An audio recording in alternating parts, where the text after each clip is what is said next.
Hey everyone, we're live. Good morning. Welcome to Still Only 35 Cents and our weekly live stream, the Weekend Watchlists. Good to have you with us.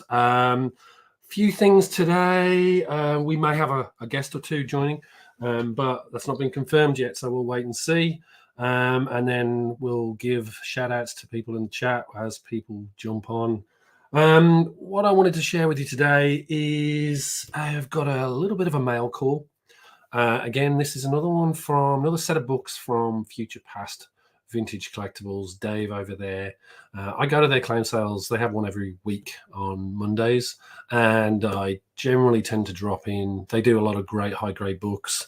So yeah, I've got a batch of books there to share with you all today.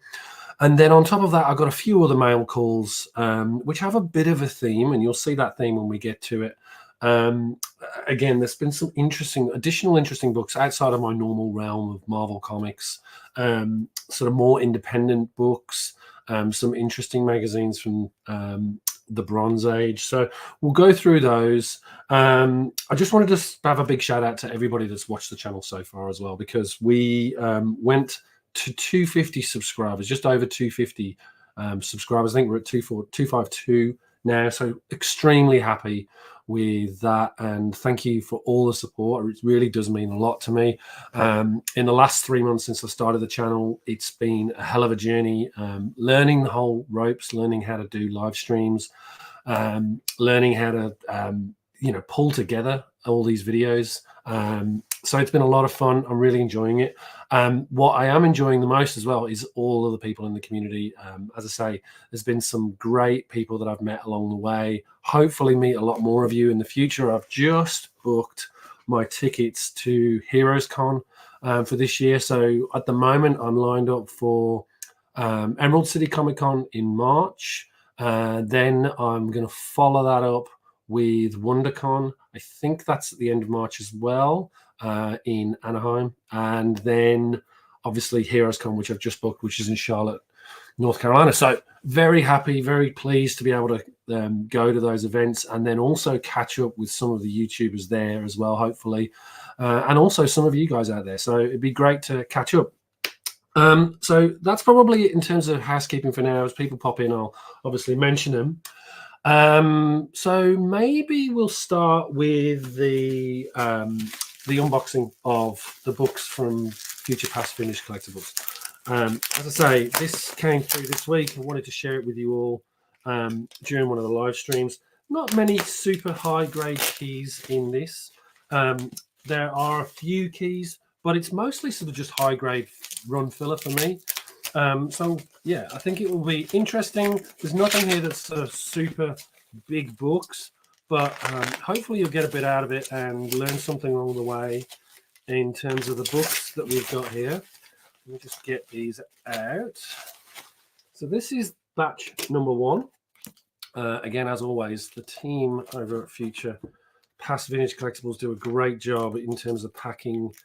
So let's just move all these out, put them in a stack, and we'll go through them one by one. Let's just make sure of this. And as I say, this is the first. There's three batches from this this particular sale. So we'll go through them one by one, and we'll switch to the other camera in a second so you get a much better look in terms of the books. We won't be holding them up this time. I think we'll just do it via the overhead cam. And again, that's one of the wonderful things about this setup, is I get to be able to share these in a much better way with you guys. So let me just get these books out. Don't want to damage them, obviously. Let's see what we've got. Yep, not having the best of times. There you go.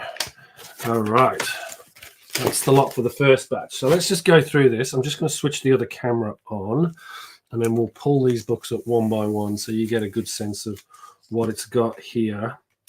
Right, let's add this to the stage. Add to the stage. Make that one big. There you go.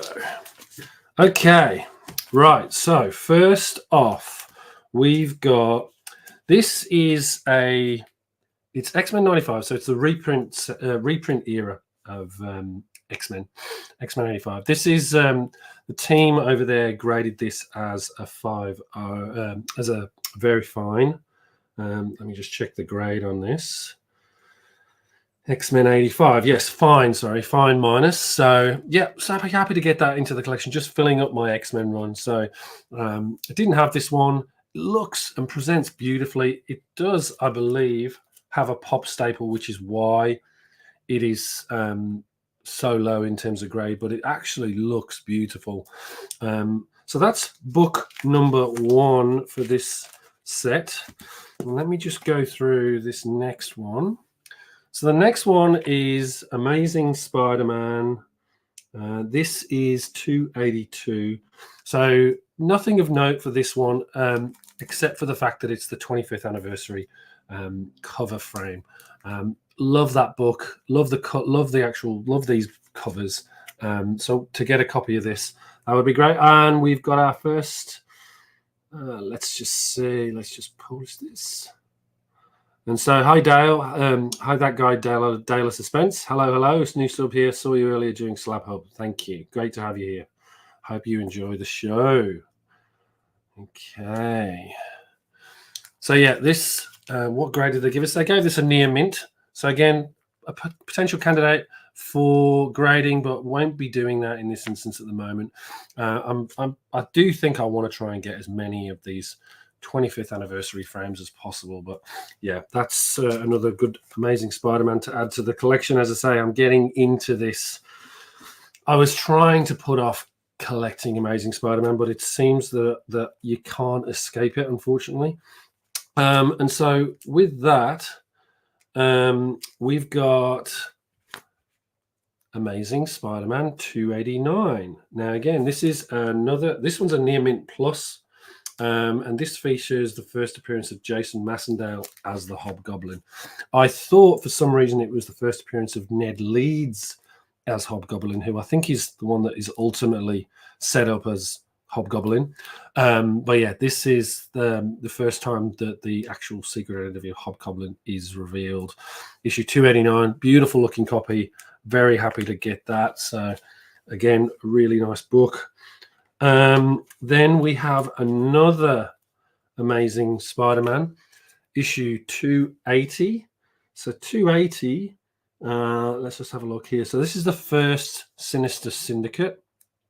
Again, from Dave & Co, they gave this a near mint plus. So should grade out really well. Oh, my camera seems to have gone. Let me see if I can bring that back up. Camo camera. 1 second, we're having teething problems, always the way. You at least can still hear me out there, which is great. So let's just add an extra camera on here. And the camo camera. Okay.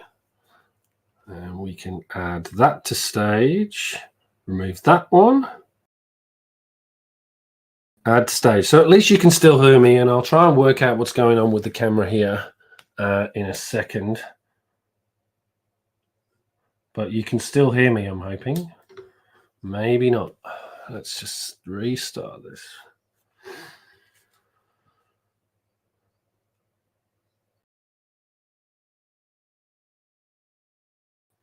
Can you hear me now? Yes, I'm still there, but no camera. Okay, let's just get rid of this. Just give me 1 second and we'll be back up and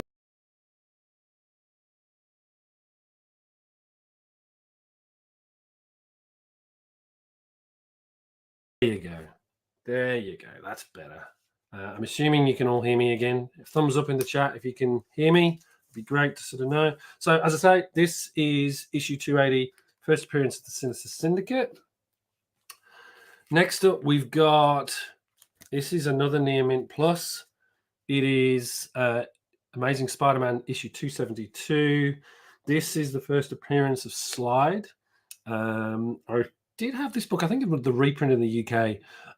Interesting sort of character who just skids along everywhere. So yeah, not a major key, but again, decent book to get in high grade like that. Next up, we have So just randomly picked this one up. This is a near mint mint, a Swamp Thing issue. Now I thought this was an Alan Moore one, but actually isn't. So yeah, it's just I like the cover on this one. But again, I thought it was an Alan Moore. Unfortunately not. That's Swamp Thing 79. So yeah, but I'm trying to collect some of those sort of Saga of the Swamp Thing Alan Moore books. And again, you'll see there's a bit of a theme today in terms of Alan Moore books that will be appearing in this list or in this selection of books that I've got back this week. So the next one on the list, again, not a key. This is Near Mint Minus. I don't have this book, but I'm completing my West Coast Avengers run. So this is West Coast Avengers Annual 1. As I say, not major key significance here, but beautifully presenting looking book. I think there's one spine tick here, which is why it's got the Near Mint Minus. But yep, great to have that in the collection as well. Next up, we have Volume 2 of Damage Control. So this is the second volume. There's a 4-issue miniseries before this. So they created a second one by the same creative team. This was tie-in with the Axe of Vengeance. This one is another near mint book. So again, super high grade from Dave, Future Past Vintage Collectibles. I was thinking or thought this was the first volume when I purchased it. So now I have to collect not only this second volume, but also the first volume as well. So that's unfortunately the completest in me. Next up is another near mint book. This one, Amazing Spider-Man 290. This is the one where Peter proposes to MJ on the very last page of the book. So, Digger Jim, hello, nice to have you with us. As you may have missed some of the technical difficulties we just had, but we're good. We're just showing off some books. So welcome, good to have you here.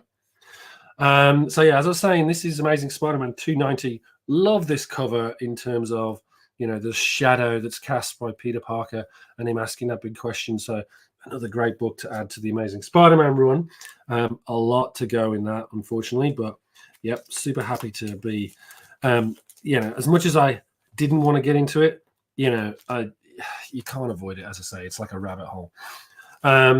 Next up is another near mint book. This is Avengers 275. Again, there's no real key significance with this one. Does have Absorbing Man and Titania in there, and an appearance from those two.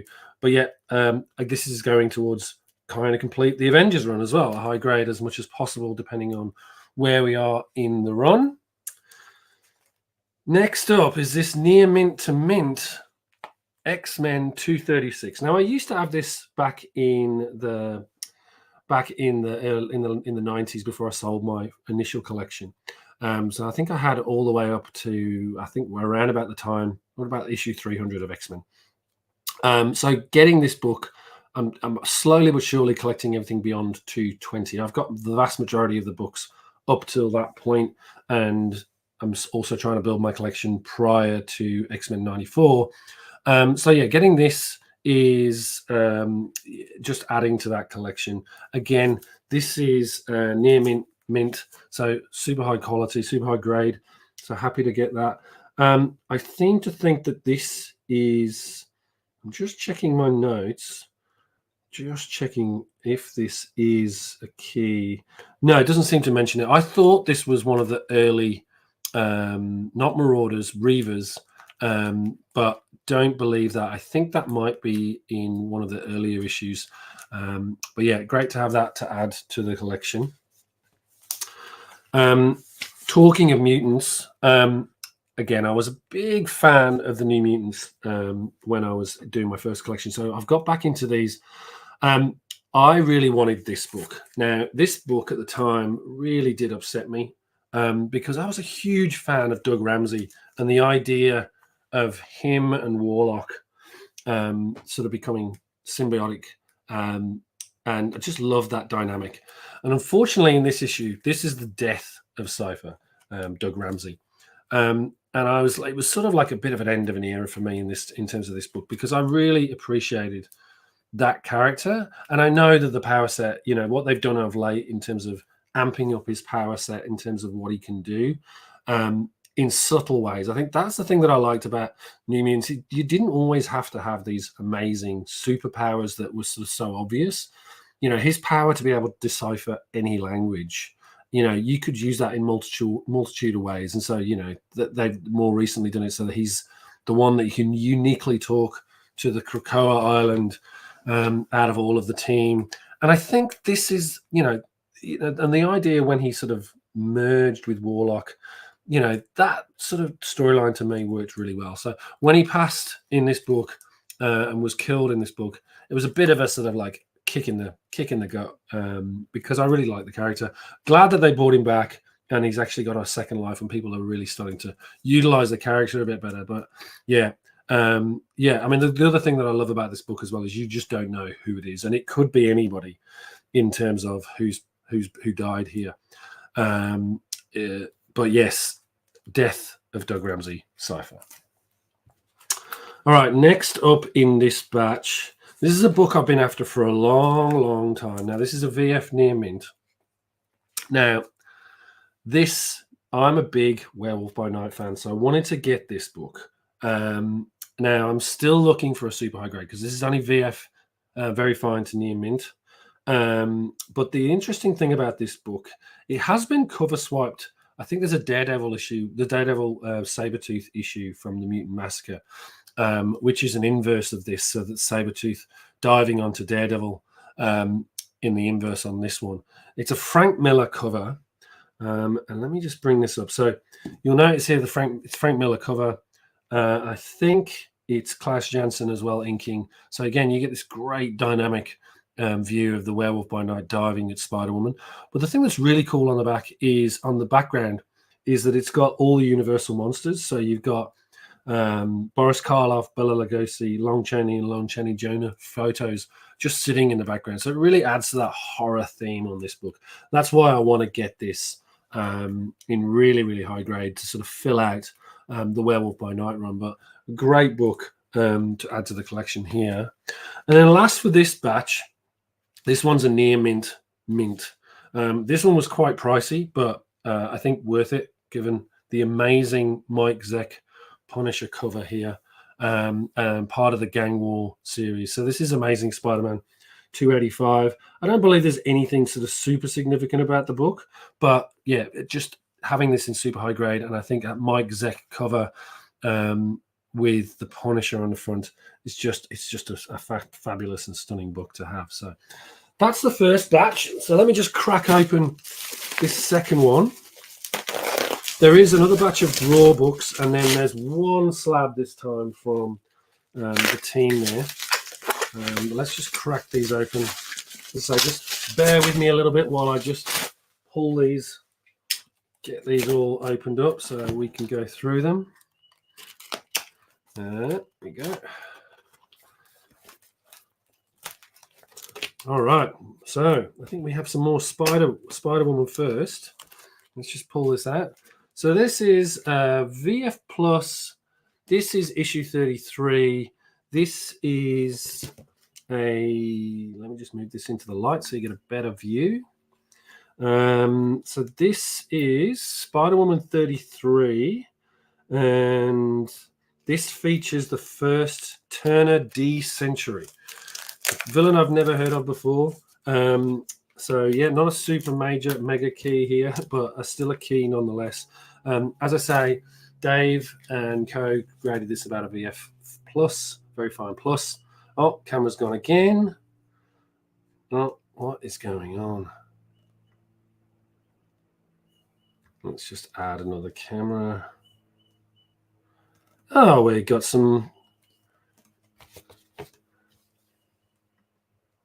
Get that sex Spidey book signed this year. Agreed, Matthew, and welcome to the show. Yeah, I'm looking at that and thinking I should. I'm just going to bring that back up so we can see it again because for some reason the cameras keep dropping out. There you go. Add to stage.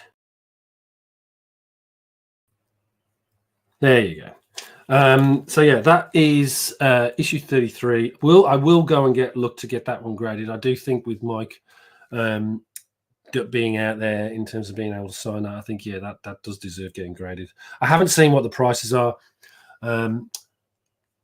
so we'll see what happens with that. Hey, Brian, welcome. Nice to have you on the show. Thanks for joining. Good to see you.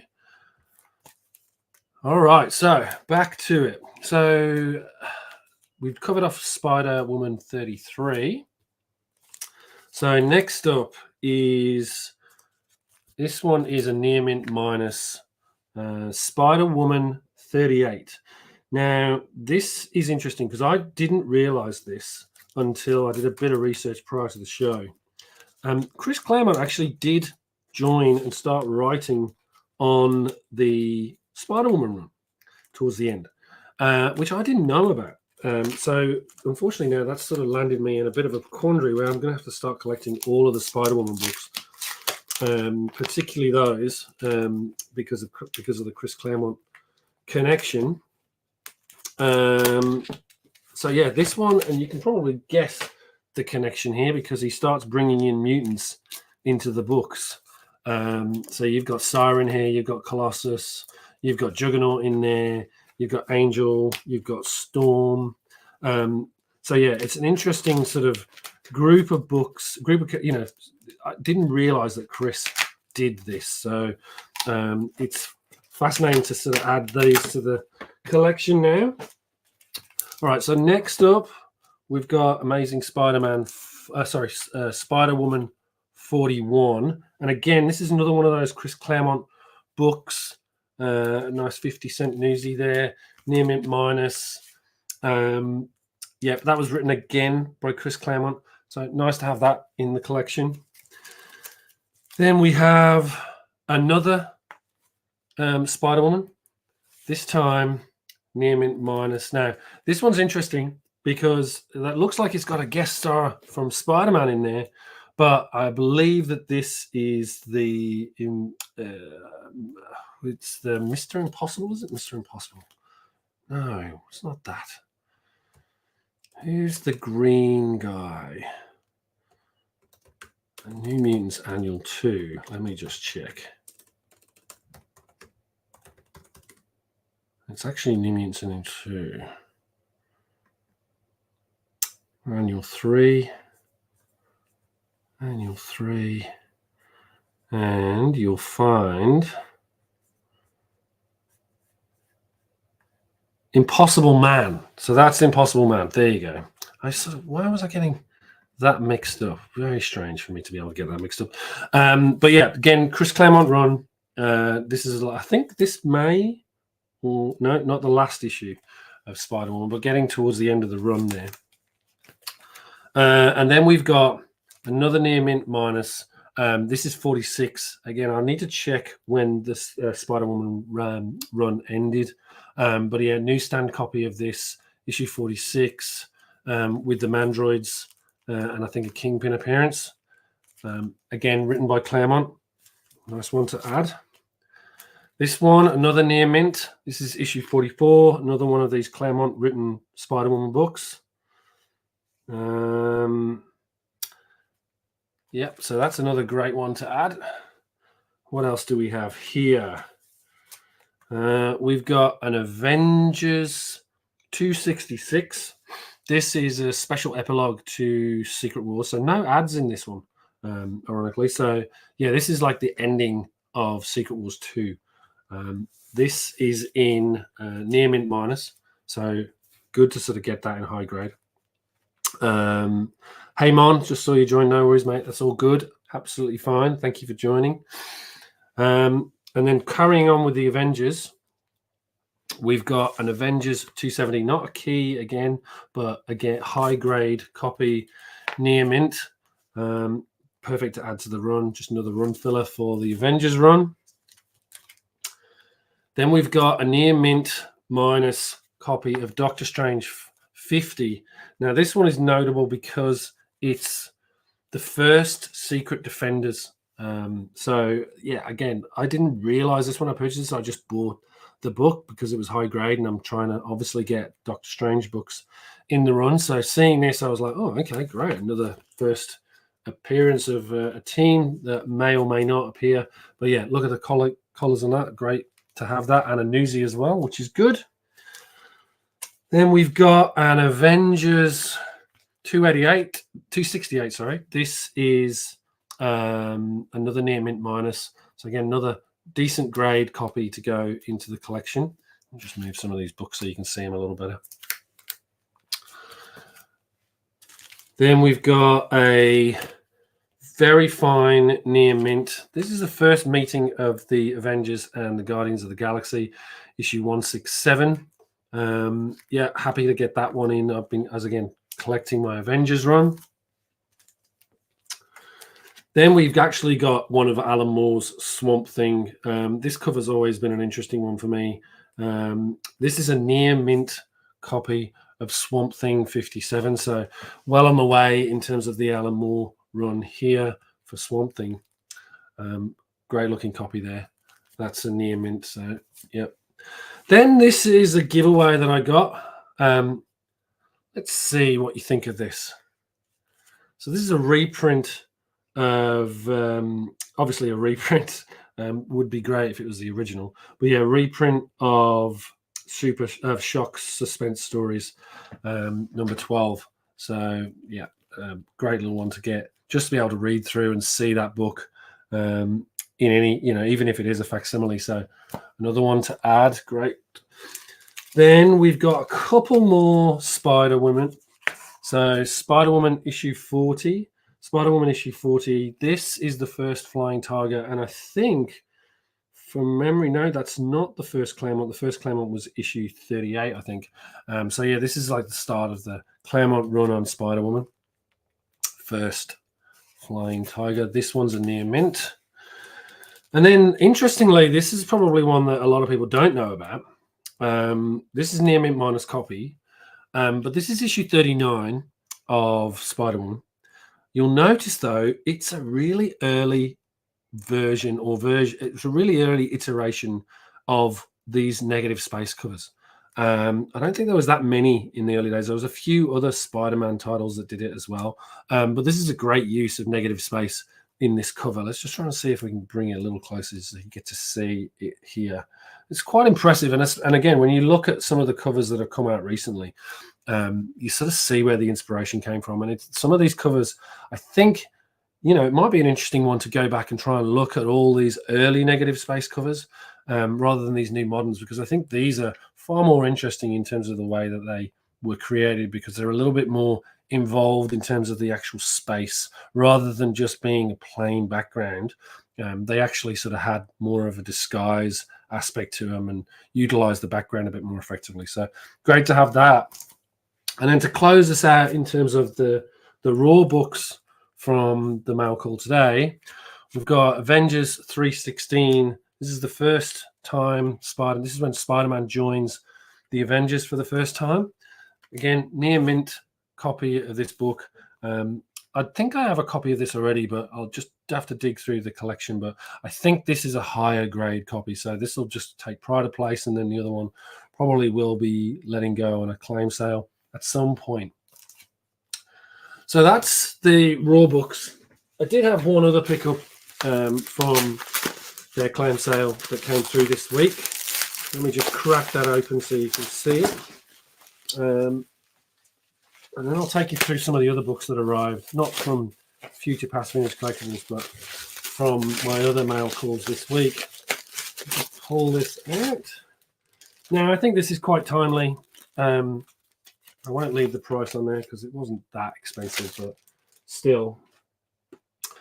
So there you go. First cover appearance of Echo, second appearance of Echo in the book. I've got a 9/8 of the issue 9.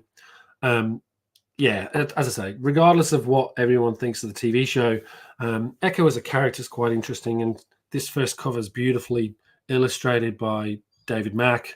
So yeah, super happy to get this. In my view, you've got to have Daredevil Volume 2, issue 9 and 10 together. So having the two side by side, I think that's going to be really good. So super happy to get that. So maybe we'll move these to one side for now. and I'll take you through some of the other books that I got this week, which are slightly less mainstream than the usual ones. Let's put this for here for now, just so we've got something on screen. All right. So, first up, it is a great. Yeah, that is a great Echo cover. I do love that cover. It is pretty cool in terms of Dave Mack's art. I think, yeah, really great cover there.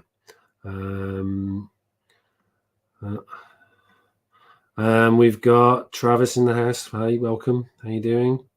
Great to have you. Right, what have we got next? So, Elektra Assassin, which follows on quite nicely from the Daredevil there that we're talking about. So I've managed to pick up a full set of the 8-issue limited series, which was a prequel of sorts to the original appearance of Elektra. So this is on the Epic Comics imprint, which is part of Marvel. And the whole story is written by Frank Miller, but then illustrated stunningly in this really weird sort of cinematic, beautifully painted style by Bill Sinchkevicz. And that's another reason why I wanted to get this book, because it's just the art on this is incredible and super striking. Yes, agreed. Absolutely beautiful covers by Bill Sinchkevicz. And I think that's one of the things that's so interesting, not just on the covers, the interiors are just beyond, they're just amazing. And we might sort of take some of the, might take one or two of them out just to sort of showcase that. But these covers, as you can see here, they're just beautiful. And this is the period where Bill was like really sort of experimenting and had just got off his leash in terms of art style. So he was doing his own thing now. Like, this one's beautiful. I love this one. It's such a great cover. And again, these are all sort of like mix near mint, I'd say. There's one or two that have a few problems here. Like, there's a bit of color rub on this side here, but they're in decent shape. Yep, that's issue 5, issue 6,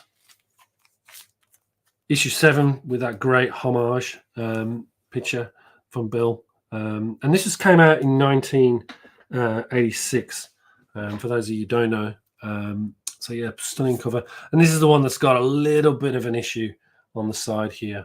So I'll probably get another copy of that to replace that at sort of higher grade. But yep, another great set of books to add to the PC here and go really well in terms of the collection. And perfectly suitable next to that amazing David Mack cover.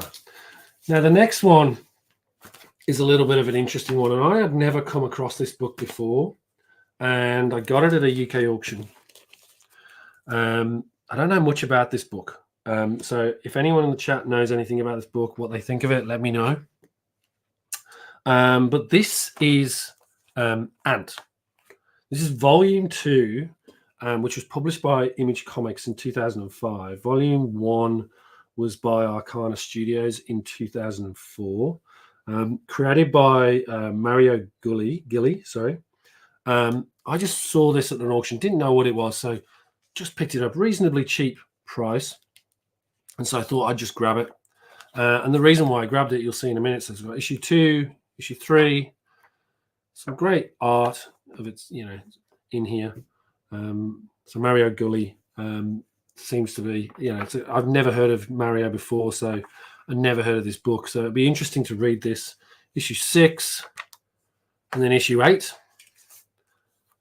and then issue 9. And then what we also have then is, I think it's issue 2.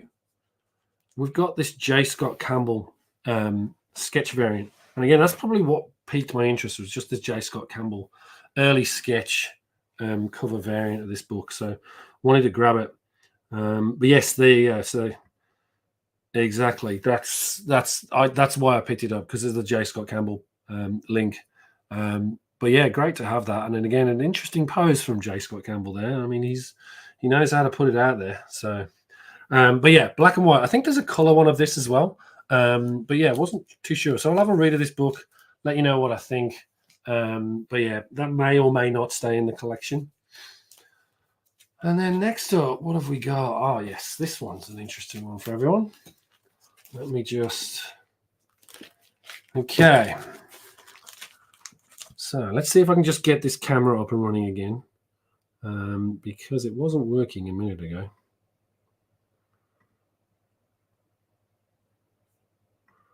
Does that work? At least we're still up and running. Maybe if I start... There you go. For some reason, the camera just keeps dropping, and it's not... I don't know what I'm doing wrong, but we'll see. So next up, we've got John Byrnes Next Men. So you probably know I'm a big John Byrne fan. I do have a few of these already. So this is a full set for the most part, and you'll see why in a minute. But yeah, this originally appeared in... this book, this was published in 1992, but originally this book appeared in Dark Horse Presents 54 to 57. Issue 0 is essentially that reprints those 3 or 4 issues.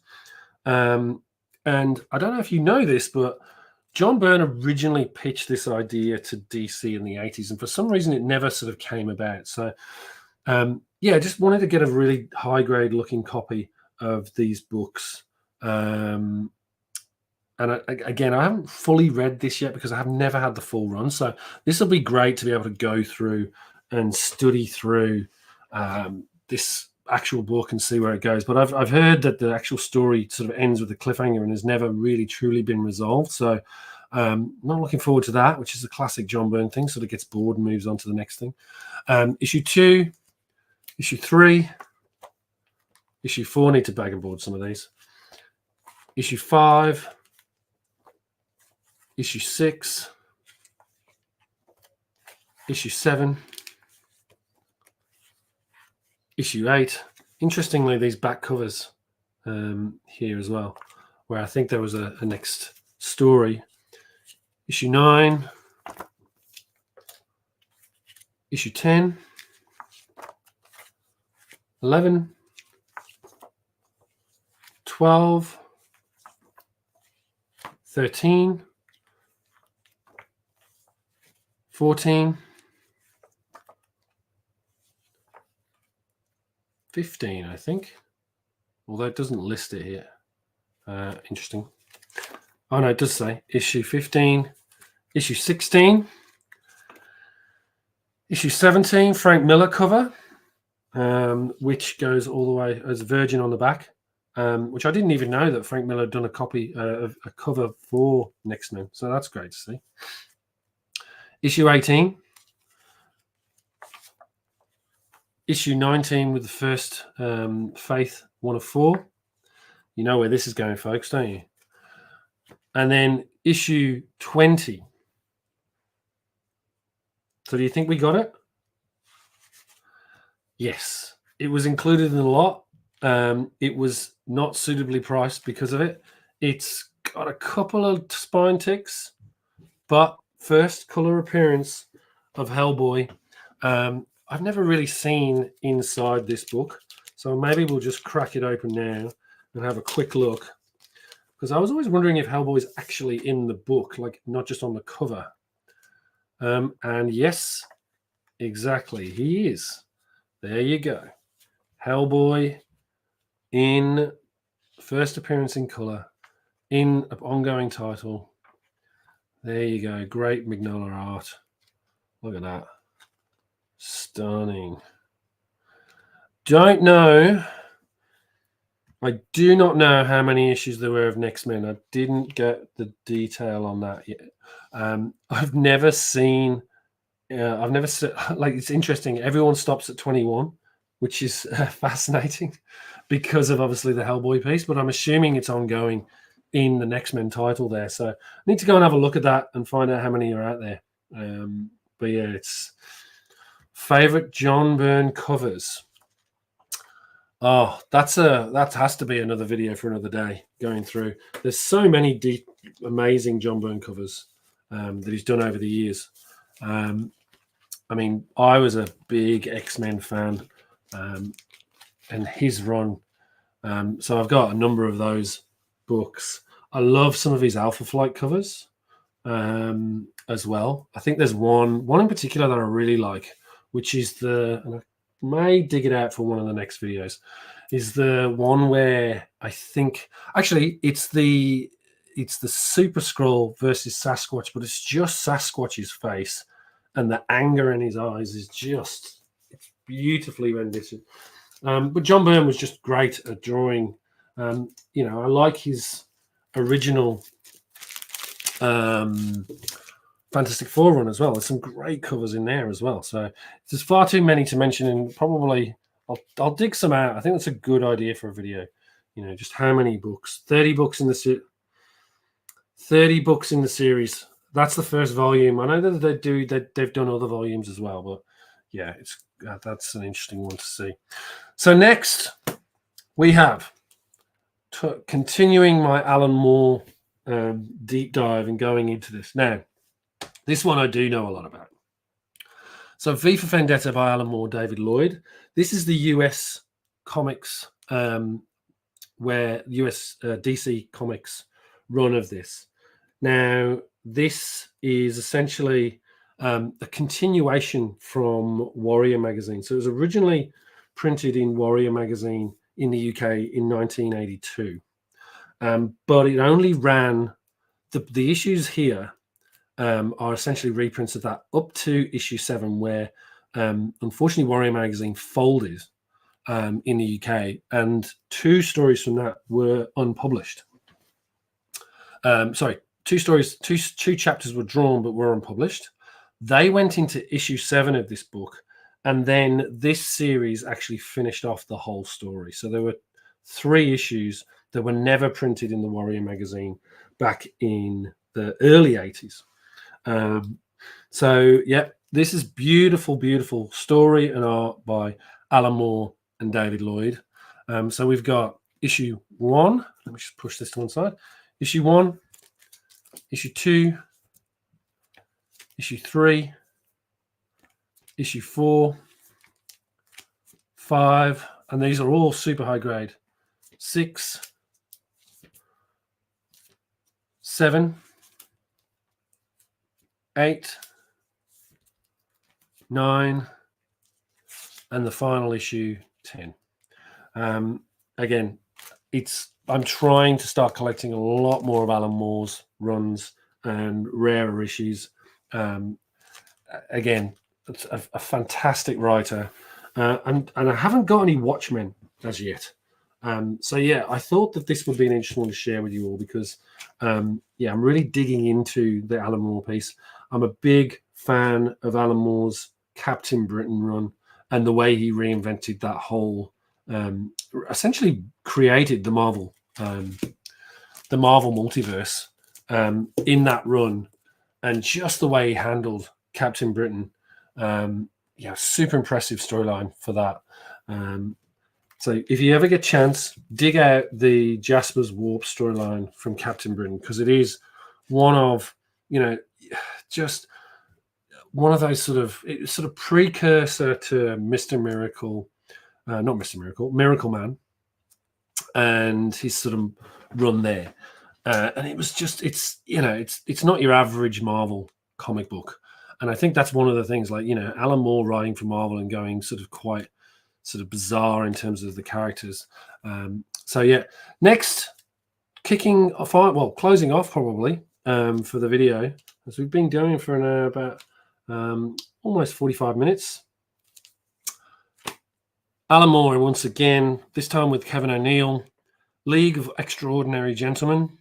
I've never had this run, never got around to reading it, so was able to pick up a full run of Volume 1 and Volume 2. Now, this run features a whole bunch of characters from the sort of early, I think the early 1900 novels. So you've got Captain Nemo in this, Dr. Jekyll and Mr. Hyde, Invisible Man, Alan Quatermain, Mina Murray.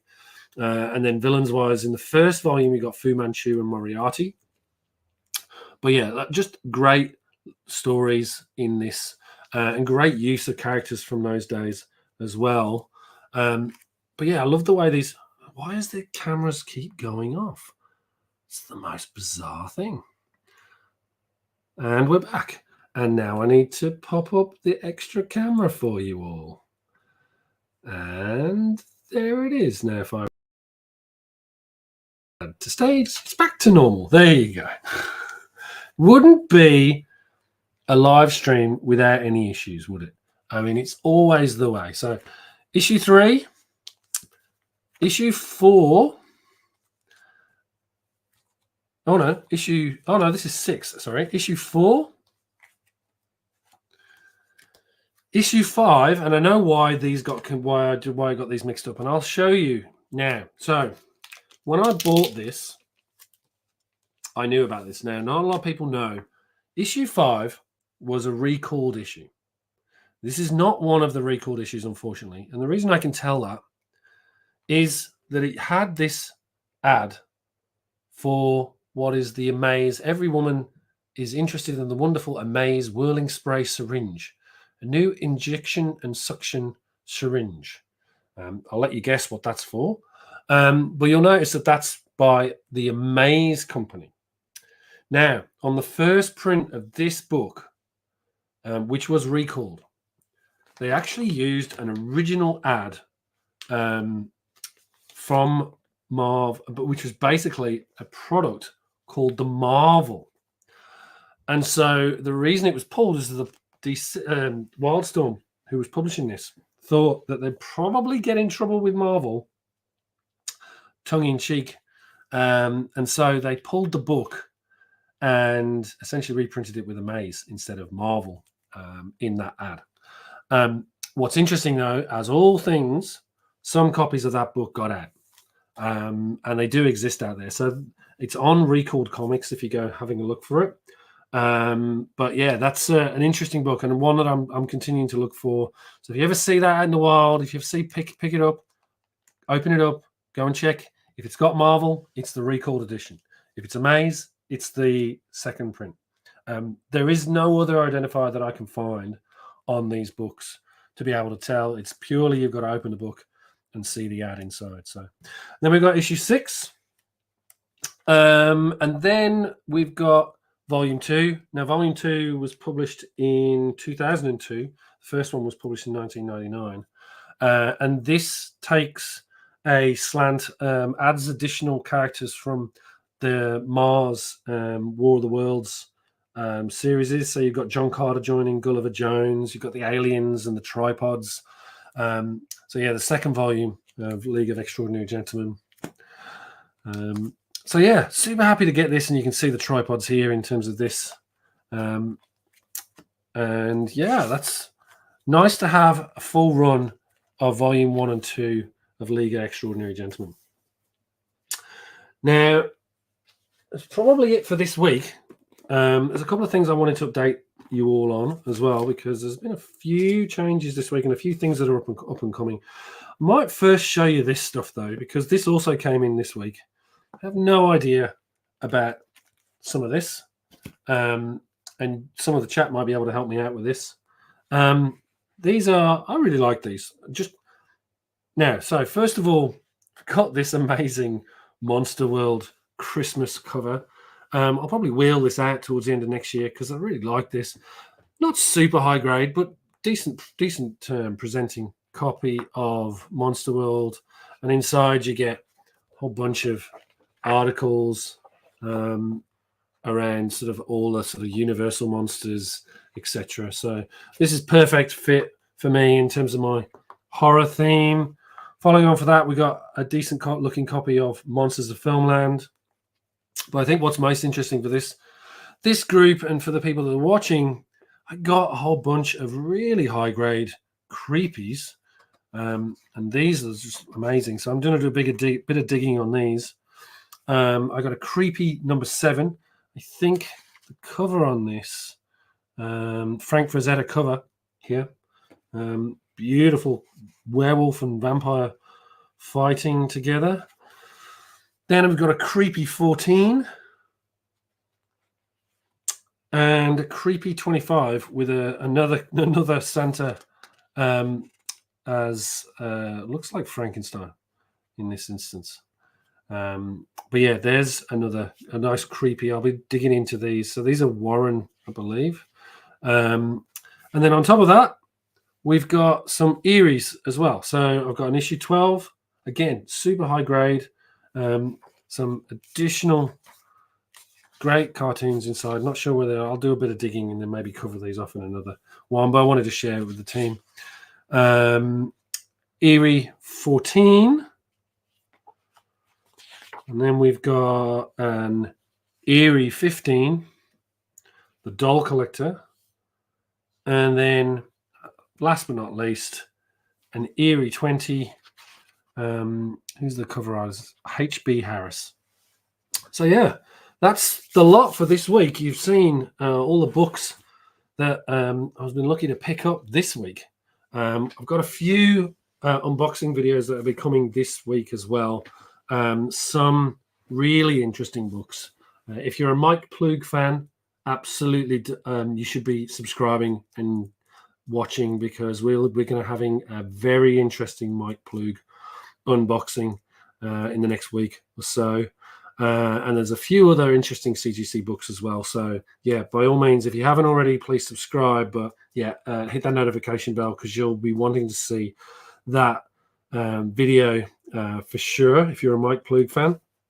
Another thing that we've got coming is I've managed to line up an interview with Alan Murray, who was the Marvel UK art director through the 70s, most of the 70s. So it'll be really interesting to sort of chat to him.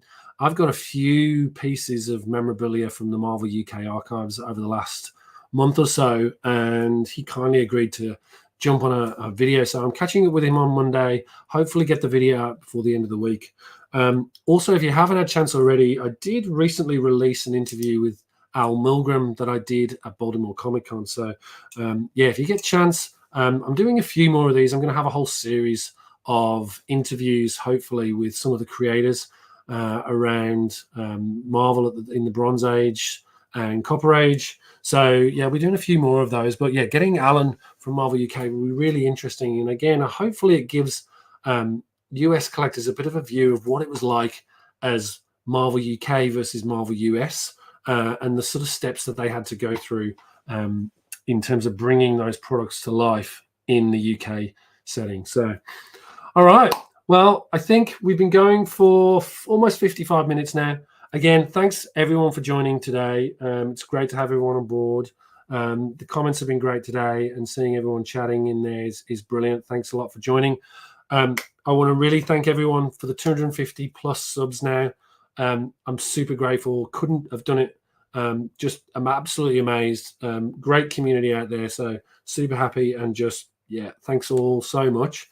And look, with that, we'll end the stream here. May join Bad Spideys later today, but thanks again for joining, and take care, stay safe. See you soon.